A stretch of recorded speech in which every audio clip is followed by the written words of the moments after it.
BFM Business. Toute l'info éco et business à la mi-journée. 60 minutes business. Guillaume Paul. Allez, midi 22, on est de retour dans 60 minutes business. Alors, on voulait parler un petit peu de ce sommet virtuel qui a débuté ce matin. Alors, sommet sous le haut patronage, comme on dit, de la Chine. Sommet qui réunit donc la Chine, la Russie, l'Inde, le Brésil et l'Afrique du Sud. Autrement dit, les fameux BRICS. On va en parler quelques instants avec André Loscuc-Pietri qui est avec nous par vidéo. Bonjour André, bienvenue. Merci d'être avec nous quelques instants sur BFM Business, président de JEDI, bien sûr, Joint European Disruptive Initiative. Parce que, alors c'est pas la première réunion des BRICS, loin de là, mais ça intervient à 3 jours du sommet du G7 en Allemagne. Et on sent que le message, plus que jamais, de ces BRICS, c'est de dire... Ben voilà, ce G7 est dépassé, nous sommes l'avenir, nous pesons, nous, je crois, un tiers ou 25% du PIB mondial, 40% de la population mondiale, et nous voulons de plus en plus nous faire entendre. Qu'est-ce que la Chine essaye de mettre en place ou d'accélérer aujourd'hui, André, concrètement ? Alors déjà, c'est très intéressant que ça se passe sous forme de visioconférence. La vraie question qu'on peut se poser, c'est est-ce que Xi Jinping, qui n'a donc pas quitté le pays depuis plusieurs années, peut projeter puissance par vidéo? C'est une vraie question. La deuxième chose, c'est qu'effectivement, ce n'est plus le G20 qui est important, c'est véritablement le G7 qui est considéré comme l'instrument de puissance occidentale, si on avait à le résumer comme ça.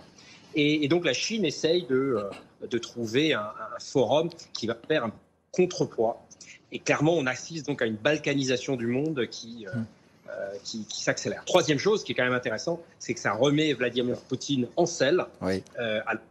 Même très isolé depuis 3 ans. Donc c'est effectivement une grande opération de communication pour la Chine, mais encore plus pour la Russie. Mais là, l'idée, André, vous avez vu, c'est d'élargir le cercle. Alors, il y a des contacts, on parle de l'Argentine, Égypte, Indonésie, ouais. Kazakhstan, Nigeria, Émirats Arabes Unis, Arabie Saoudite, Sénégal, Thaïlande. L'idée, c'est quoi? C'est d'intensifier la coopération économique entre ces pays. C'est quoi l'idée, fondamentalement? Alors déjà, ça devrait être un message pour on va dire, le camp occidental, si je peux l'appeler comme ça, parce qu'on se rend compte que quand même, il y a certains pays qui jouent un peu sur tous les tableaux. La Serbie est un bon exemple, même s'ils sont pas invités à cette conférence, qui bénéficie de fonds russes, de fonds de l'Union européenne, de fonds de la Chine.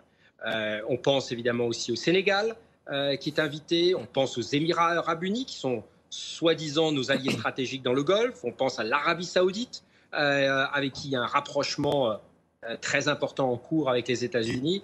Donc on se rend compte aujourd'hui que vraiment le concept de bloc fait sens. Il y a le bloc emmené par la Chine, celui, on va dire, des puissances occidentales et de l'OTAN et également de quelques démocraties en Asie. Et enfin, il y a ce qu'avant on appelait les non-alignés, ouais. Qui aujourd'hui, au gré des alliances, s'associent avec les uns et les autres et vont faire leur soutien. Bon, et ce G7, pour conclure, André, ce G7 un petit peu poussiéreux, nous disent en filigrane ces pays des BRICS. Est-ce qu'ils ont des arguments encore à faire valoir? Est-ce qu'ils ont un pouvoir d'attraction finalement pour vous, fondamentalement, André? Non, véritablement, les BRICS, c'était l'avenir. Quand ça avait été, comme le terme était, c'était les 4 pays, ensuite les 5 pays avec l'Afrique du Sud, qui étaient censés représenter l'avenir de la croissance. Alors oui. Ça reste effectivement l'avenir de l'humanité en termes de population, et ça c'est très important. Mais aujourd'hui, d'abord, les BRICS ne veulent plus rien dire. On a 2 grands pays exportateurs de matières premières, le Brésil et la Russie, et qui, notamment du fait de leur leadership, sont aujourd'hui dans une très mauvaise situation. On a l'Inde et la Chine qui ont des stratégies radicalement différentes, mais qui sont plus des grands importateurs, des grands marchés en eux-mêmes. Donc aujourd'hui, les BRICS ont besoin de se renouveler parce que clairement, ils n'ont plus du tout le vent en poupe.